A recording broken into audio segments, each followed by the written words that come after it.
Hello everyone, welcome to our wonderful series of Thoughtful Leaders, an initiative to bridge the gap between students and the higher management.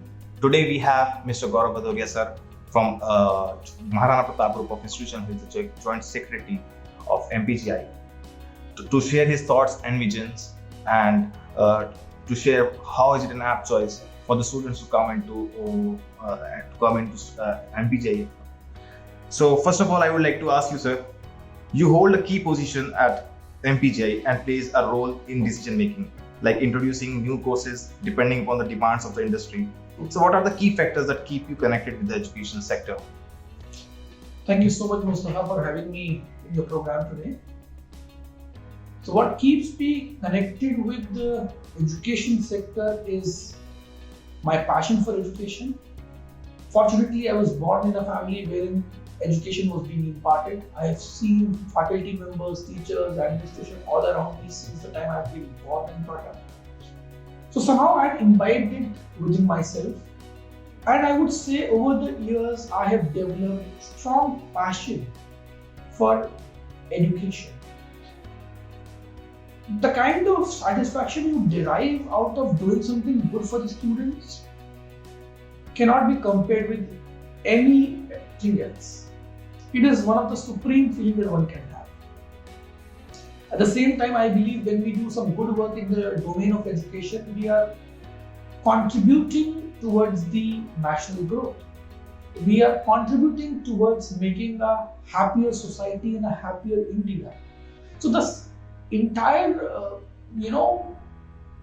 feeling of satisfaction, the sense of accomplishment that you have keeps us energized, and that is what pushes us to do better and stretch our limitations and expand our domains to the best possible capacity. And that's what we are doing here at MPGI. Wonderful, sir. So coming to the next question, what do you see as MPGI's greatest strengths? Well, how we summarize it is firstly legacy, second is infrastructure, thirdly and most importantly faculty members, fourth the outlook of the higher leadership, the openness to adopt technology and be an organization which is ever evolving.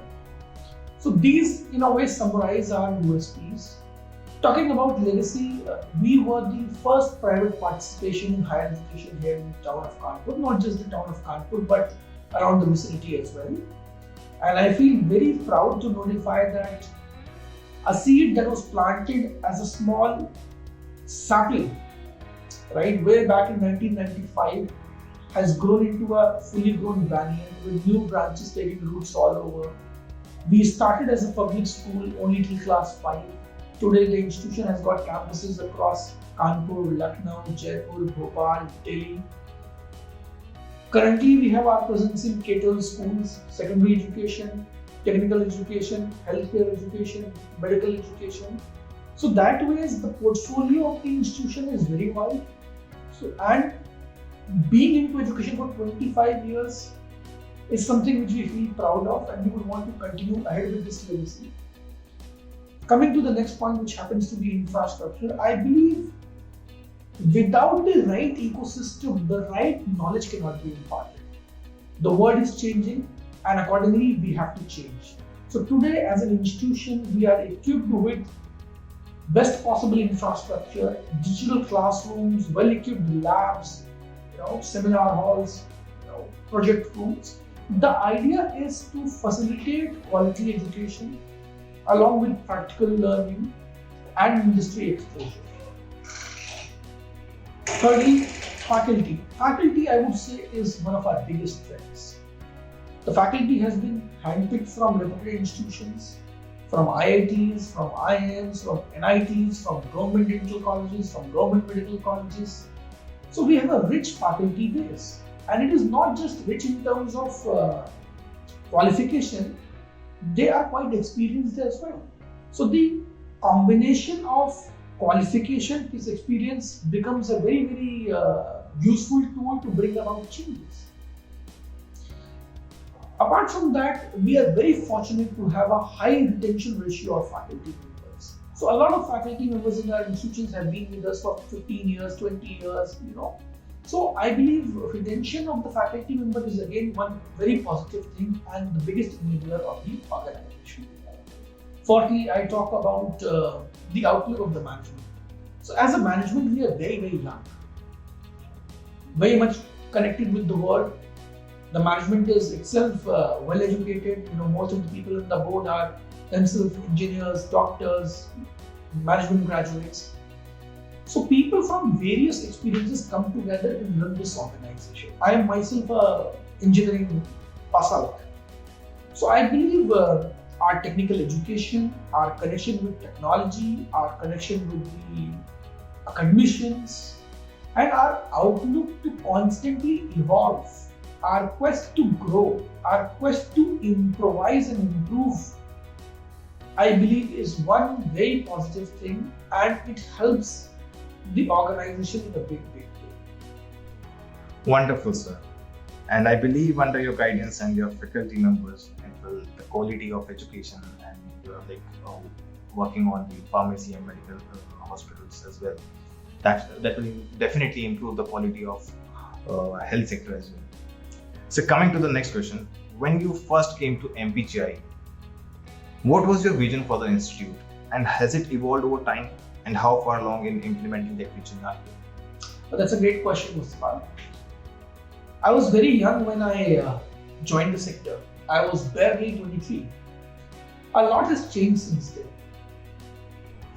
Definitely the core values remain the same, but over a period of time, our understanding towards the sector, our understanding towards the nuances of education, the market trends, everything has changed. So definitely over a period of time you evolve and the vision changes. That has happened with us as well. We are more open right now in terms of our approach, more experimental in our nature, and much more aligned with the needs of the industry. So possibly when I was much younger, we would focus on the conventional ways of education. Whatever was already happening, we were trying to improvise that. But with the advent of internet and technology over the last 20 years, things have changed drastically. And as an organization, I feel that matching pace with changing times is very much important. And that's why a shift in thought process is much required. So right now our orientation is more towards technology, integrating with the industry partners. Possibly we did not integrate with industry 20 years back, but right now we have our collaboration with companies like Wockhardt, Olympic, Alcom, IBM, Cisco, ZT, Huawei, Jai Bharat Maruti. Be it pharmacy, engineering, management, we are partnering with industry experts everywhere. We also have academic collaborations with MMS University, which is in Michigan, USA. We have partnered with universities in Singapore and Malaysia and Indonesia as well. In India, we have partnered with AMD as a knowledge partner. So these integrations, these innovations, I believe are the major shift in our thought process. And I believe that's the way to go forward. Great. Sir, how does the curriculum of MPGI ensure the best practice of industry? Great. So MPGI, most of the colleges are governed by APTU. It's a government university, and most of the colleges in UP are under the ambit of APTU. So typically speaking, as an institution, we don't have the autonomy to define the curriculum. But I feel very happy that our university, APTU, is itself very, very proactive.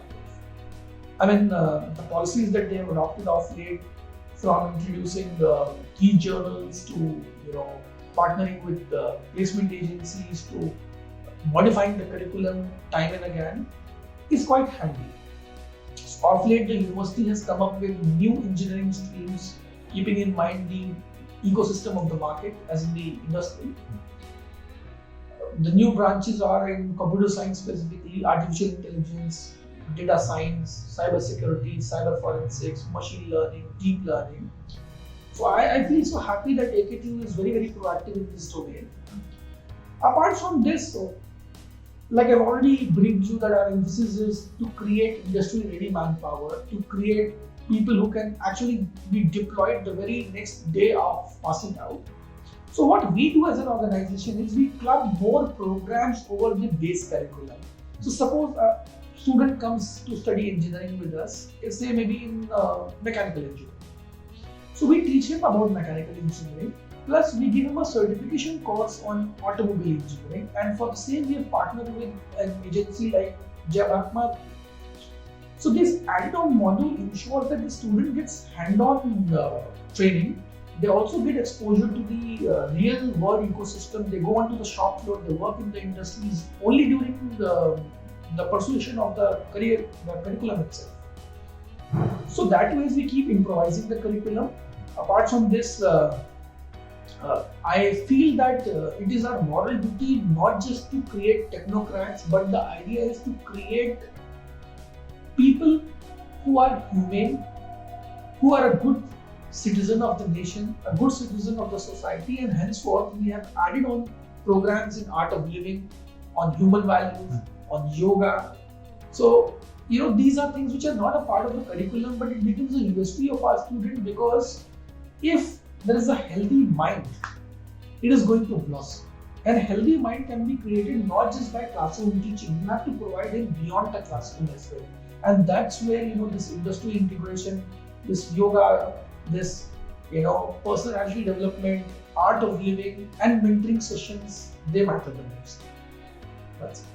Wonderful, sir. And these integrations with industry people, this will definitely, increase the number of placements, because they will be more, they will be having more exposure to the industry. So I wish that should happen, and you must introduce more courses, more integrations with such things. So coming to the next question, sir. Do you have any extracurricular activities and programs to enhance the skills of the students or expose them to the real world changes? Doesn't make sense. Okay. So as students, we've all heard the phrase that all work and no play made Jack a dull boy. We completely believe in this philosophy, and henceforth I said the learning doesn't happen only in the classroom. I mean, the 4 years or 3 years, whatever the duration of the program be, overall will be utilized to bring about a change in the student.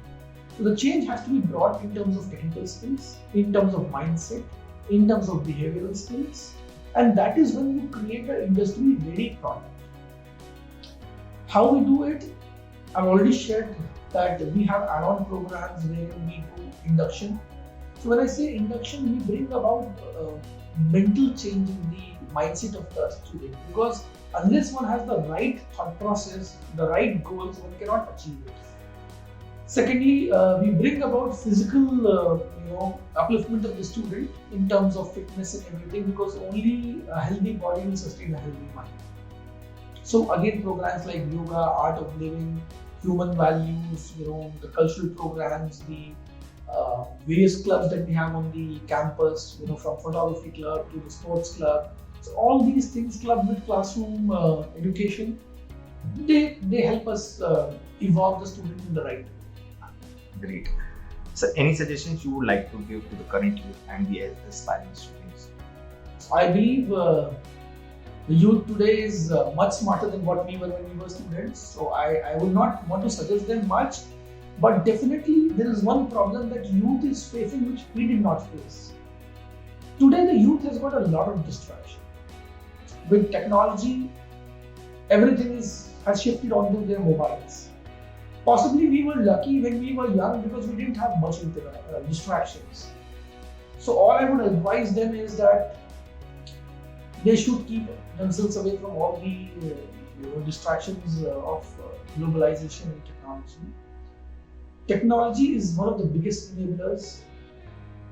The youth is very lucky to have taken birth in this age of internet. Everything is on their cell phones, on their computers. All they need focus. They need to have clarity of what they want to achieve. And once they are clear of what they want, I am certain that there are enough tools around for them to be able to develop themselves in such a way that they can achieve whatever they're aspiring on. So I would say discipline, right mindset, focus, and hard work. These are the four pillars for success in today's era. And I'm sure that all those who will be listening to this audio and video would use these four pillars and grow it. So my wishes for all the students. Thank you, sir. So, what is the importance of portals like polytechnic.com for the education sector in today's time? Okay, so I've been emphasizing on technology. So if you see the world, everything has shifted onto mobile phones. How I see future is that there will be no televisions in future. Mobility is the thing. Why should somebody wait for a program at 9 o'clock to just have a look at the program? So that is why if you see the online portals like Netflix, Amazon, they are growing. Similarly, education aggregators are very important. They give students the right insight. They create a bridge where the college and the student can interact. Not just the students, the parents can also come. So I believe this is the right way. And educational aggregators and portals, they have a major role to play. And I really appreciate the work that educational aggregators are doing, in particular college dunia. And I see great scope for college dunia in future. So my best wishes to you and your entire team, Mustafa. Thank you, sir. Thank you so much. Sir, last question. Being the Joint Secretary of Maharana Pratap Group of Institutions, what is your philosophy of leadership and how would you describe your leadership style? That's a very difficult question, I would say, because how do I define my own self? I mean, my team should do that. But anyways, I believe that leadership is an extension of your own persona. It is an extension of your own experiences and your own learnings. So, when I talk about leadership, my idea is, first of all, that we have to be very, very honest and transparent towards the cause that we are in. So, honesty and transparency are very, very important in any phase of life. Secondly, creating a team. So, to be able to build a team is something which is required. So, making a team, I would say, is very important. Further, ever evolving approach. I keep telling my team also that the world is changing and accordingly we have to change. I've come across a lot of people who are against change, and whenever I meet them, I tell them something. दिन भी बदलते हैं, मौसम भी बदलता है, साल भी बदलता है. So बदलना is not unnatural. ना बदलना is actually unnatural. So I believe an ever evolving, ever growing philosophy and mindset is very, very important for the leader, and that's what we imbibe here at MPGI. And the result for the same is that today we have the right set of branches for the students. So we are offering the right programs, be it artificial intelligence, machine learning, data science, cyber security, biotechnology. See, these are the branches for the future, and we have been an early adopter. So I believe ever evolving and ever growing approach is a must for a leader. And then to be able to have this satisfaction that you are doing justice to your own potential, towards your organization, towards your students, parents, is something which I would say is an integral part of my own personal leadership style. So that's about it, Mustafa. Wonderful, sir, and thank you so much for your time. It was like nice. It was pleasure meeting you and getting your thoughts and thank you so much. Thank you so much, Mustafa. It was a pleasure meeting you.